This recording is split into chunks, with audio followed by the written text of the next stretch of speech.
পবিত্র কোরআনে কি এলিয়েনের কথা উল্লেখ করা আছে? অবশ্যই আছে। আল্লাহ তাআলা পবিত্র কোরআনের সূরা আশ-শূরার ২৯ নম্বর আয়াতের মধ্যে বলেছেন, আর আমি সৃষ্টি করেছি আসমানসমূহ ও জমিন এবং যা কিছু উভয়ের মধ্যে আছে।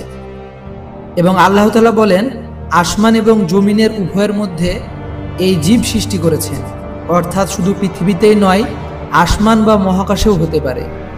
এই আয়াতের মধ্যে থেকেই এলিয়েনের অস্তিত্বের কথা বোঝা যায়।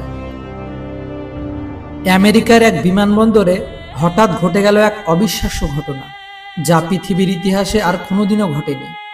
বিমানবন্দরে ধরা পড়ল এক অদ্ভুত নারী, যার পরিচয় শুনে সবাই হতবাক হয়ে গেল।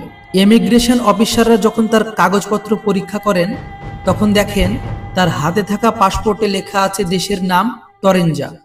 কিন্তু বিস্ময়ের বিষয় হলো, পৃথিবীতে টরেঞ্জা নামের কোনো দেশই নেই। অথচ সে নারী জোর দিয়ে বলছেন সে টরেঞ্জা দেশ থেকে এসেছে।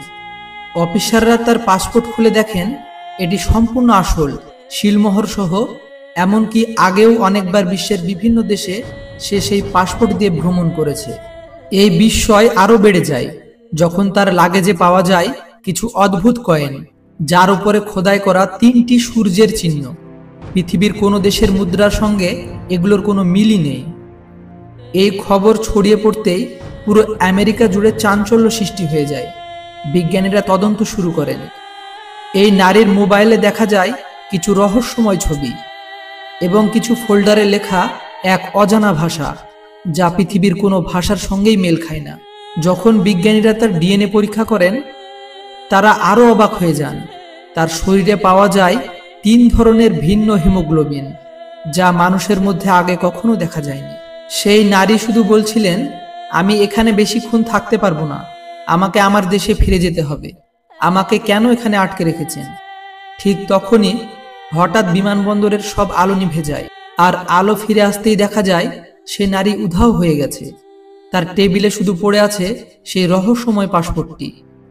এক অফিসার তখন বলেছিলেন, যদি সত্যিই সময় উল্টোভাবে চলতে পারে, তবে হয়তো সে আমাদের ভবিষ্যৎ থেকে এসেছিল। তাহলে কে ছিল সেই নারী?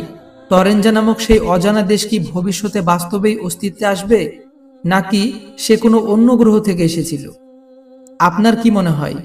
নিচের কমেন্টে অবশ্যই জানাতে ভুলবেন না।